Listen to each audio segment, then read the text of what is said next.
Good morning, children.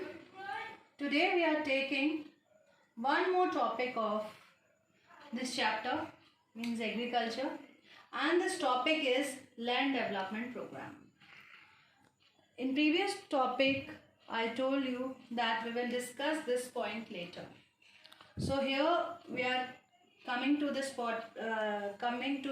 point. The first point, the first land development program जो सरकार लेके आई थी, उस टाइम गवर्नमेंट लेके आई थी, उसके बारे में हम डिस्कस करेंगे. In the 1980s and 1990s, many institutional and technical reforms were made under comprehensive land development program. We have already discussed these institutional and technical reforms, in which I taught you collectivization, then land consolidation of land, all these. तो ये हम already discuss कर चुके हैं. तो ये सारी चीज़ें लैंड डेवलपमेंट प्रोग्राम का ही एक हिस्सा थी, right.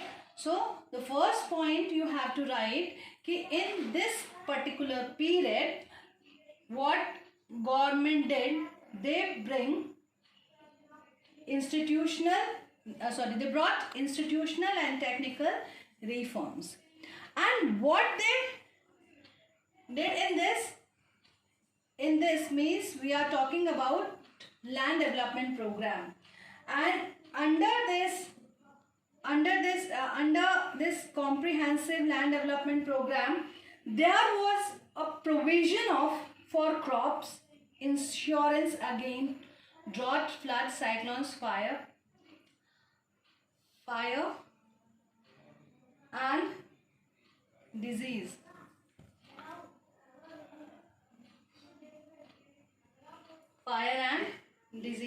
Right. So this is कि इसके अंदर लैंड डेवलपमेंट प्रोग्राम के अंदर एक प्रोविजन ये भी था कि अब जो फार्मर्स होंगे उनकी जो क्रॉप्स होंगे वो उनकी इंश्योरेंस की जाएगी. जैसे कि आपको मालूम है आज आप लाइफ इंश्योरेंस होता है, आपकी गाड़ी का इंश्योरेंस होता है, आपकी प्रॉपर्टी का इंश्योरेंस होता है.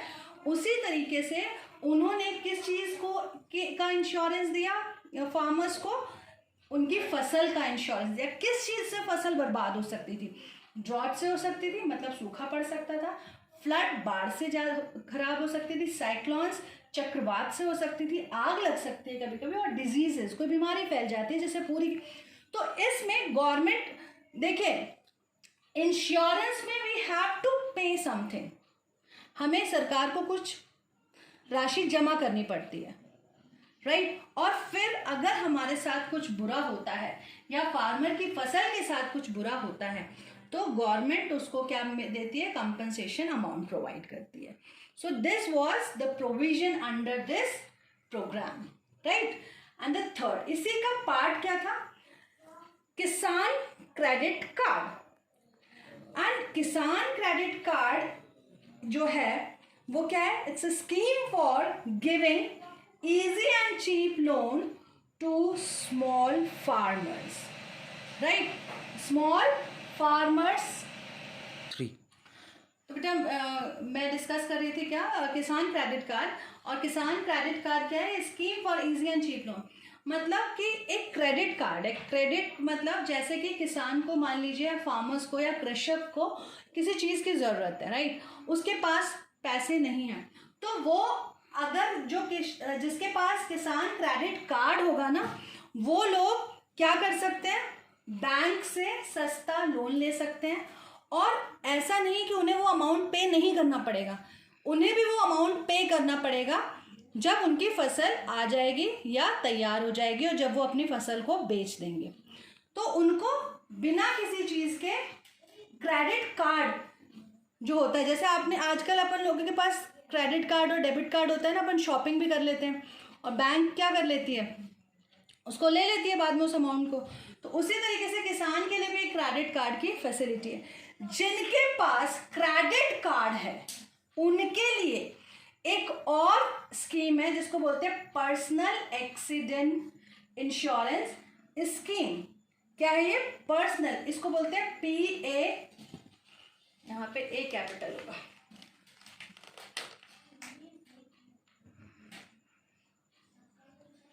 PAIS, ठीक है, PAIS personal accident insurance scheme, कि मान लीजिए कि ये किसान है, इसको कुछ हो जाता है किसी बीमारी की वजह से, कुछ भी हो जाता है, तो उसके परिवार की देखभाल बाद में कौन करेगा?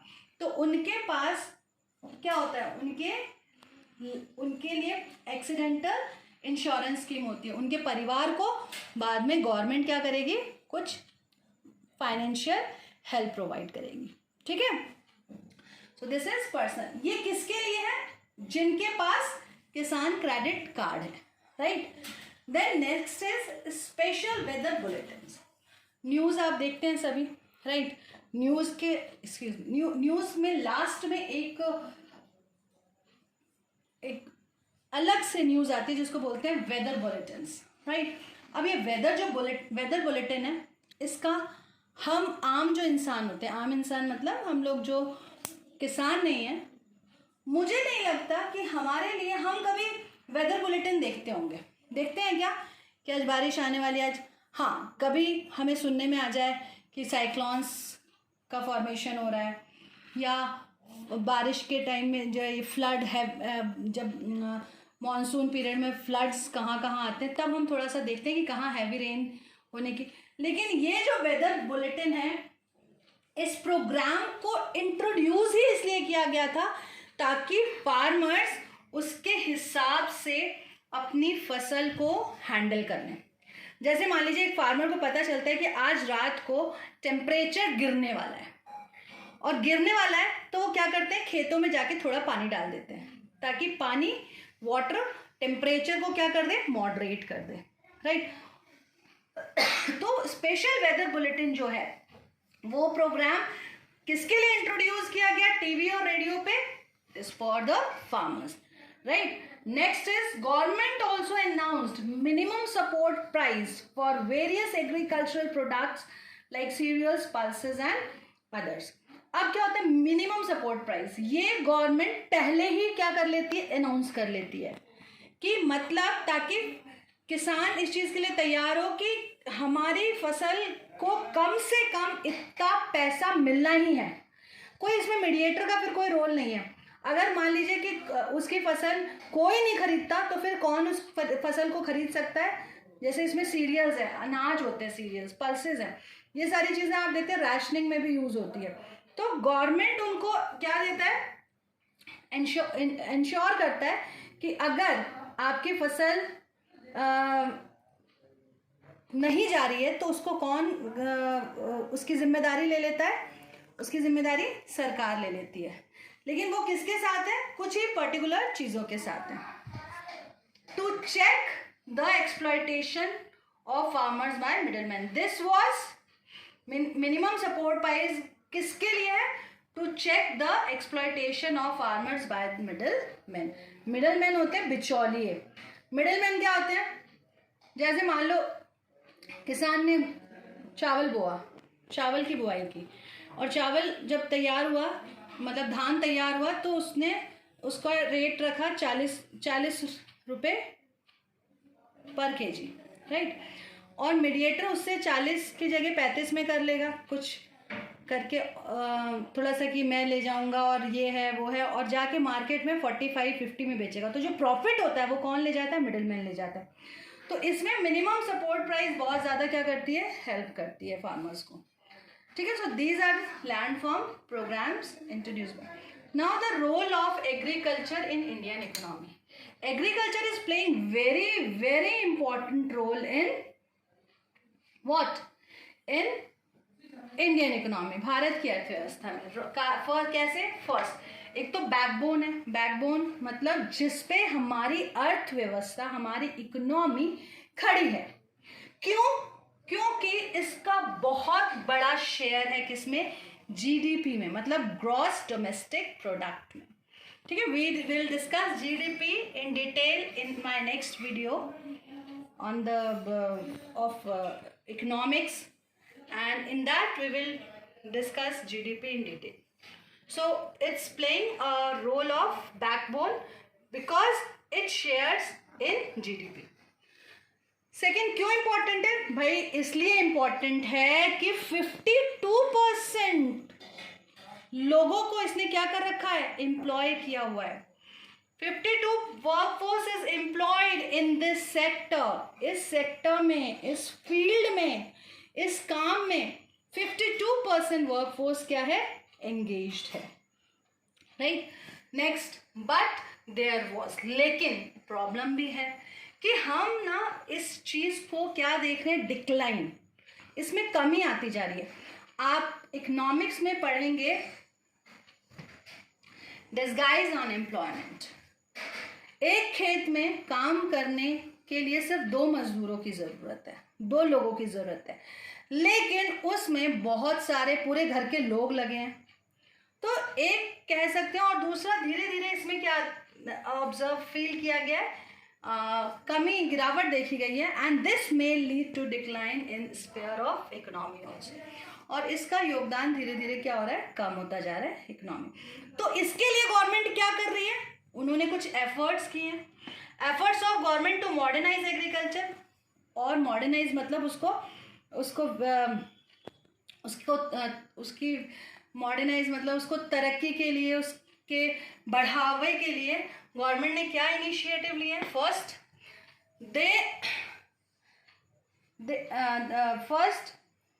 Establishment of Indian council of agricultural research, मतलब इस तरीके की कुछ संस्थाएं बनाई गई हैं, establishment of Indian council of agriculture research, जिसमें नई नई खोजें की जा रही हैं। जैसे आपने देखा हाई यील्ड वैरायटी सीड्स हैं, नए नए फर्टिलाइजर्स हैं, इंसेक्टिसाइड्स हैं, पेस्टिसाइड्स हैं, अलग अलग तरीके के फर्टिलाइजर्स, कॉम्प्लेक्स फर्टिलाइजर्स, जिस टेस्टिंग ऑफ सॉइल, अब आप अपने खेत की मिट्टी की जांच करा सकते हैं और आप पता लगा सकते हैं कि उसमें कौन सी चीज़ सफिशिएंट है और किस चीज़ की कमी है। तो आप सिर्फ जिस चीज़ की कमी है वही चीज़ ऐड करेंगे, पहले लोगों को ये ज्ञान नहीं हो पाता था। दूसरा, एग्रीकल्चर यूनिवर्सिटी, भाई लोग किसान को अगर, जैसे आज के कुछ बच्चों को मैंने सुना है कि अगर उनके पेरेंट्स फार्मिंग करते हैं तो वो फील करते हैं कि बहुत अजीब तरीके का काम है, फार्मिंग बताना पसंद नहीं करते कि मेरे फादर किसान हैं या कृषक हैं। आपको पता होना चाहिए कि बहुत पढ़े लिखे लोग, एग्रीकल्चर यूनिवर्सिटी, आप जो भी काम करें उसको इतनी अच्छे तरीके से करें, इसके लिए एग्रीकल्चर यूनिवर्सिटी, ताकि किसान पढ़े और पढ़ के 100% आउटपुट अपना किस में दे, एग्रीकल्चरल फील्ड में दे। तो एग्रीकल्चर यूनिवर्सिटीज बनाई गई। Veterinary services and animal breeding centres, ये भी एक इसी का पार्ट है। वेटनरी मतलब आपको मालूम है जो एनिमल्स के लिए जो कुछ सेवाएं देने वाले, इसमें डॉक्टर्स होते हैं जिसको वेटनरी डॉक्टर्स कहते हैं, राइट। तो और एनिमल ब्रीडिंग, एनिमल्स को कैसे ऐसे सेंटर्स तैयार किए गए ताकि साइड बाय साइड लोग ये भी काम कर सके। एंड आपको ये तो पता ही है what is horticulture development, production of cereals और पल्सेस के साथ साथ लोगों को एनकरेज किया गया कि they should go with horticulture also. And horticulture we और the farmers can cultivate what, flowers, fruits and vegetables. Next, or you can say last, research and development in the field of meteorological and weather forecast, मतलब अच्छे से अच्छे और सही तरीके का weather forecast, weather bulletin provide करना, ताकि फार्मर्स उस पर ट्रस्ट कर सकें कि जो न्यूज़ वेदर की आ रही है वो बिल्कुल सही है। और वेदर का बहुत और सीधा कनेक्शन किसके साथ होता है, एग्रीकल्चर के साथ होता है। आपको और हमको वेदर इतना इफेक्ट नहीं करता जितना कि किसको कर सकता है, फार्मर्स को कर सकता है, राइट। तो बेटा ये आज का टॉपिक है।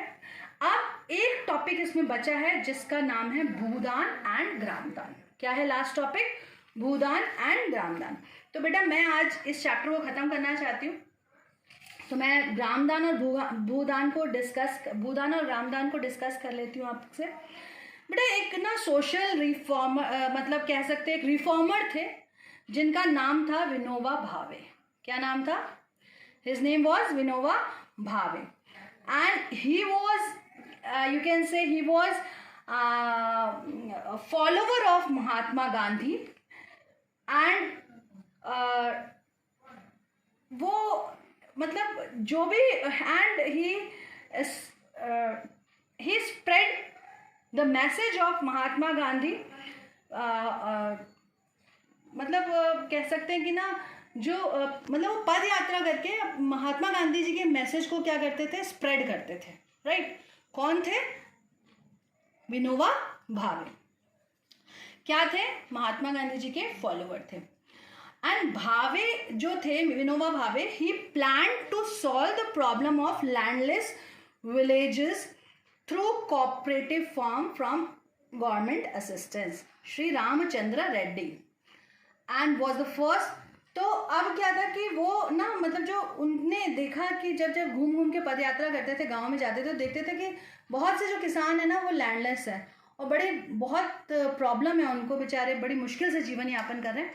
तो वो चाहते थे कि गवर्नमेंट इसके लिए कुछ करे।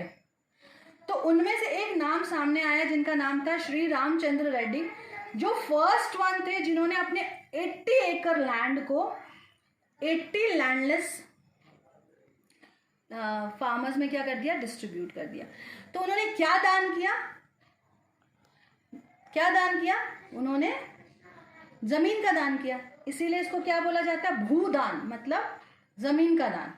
तो किसने फर्स्ट इसमें सबसे पहले किसने इसमें दान किया या किसने इनिशिएटिव लिया इसके लिए? That was Ramchandra Reddy. फिर क्या हुआ? फिर भावे travelled and introduce his idea widely all over India. Some zamindar offered to distribute some villages among the landless.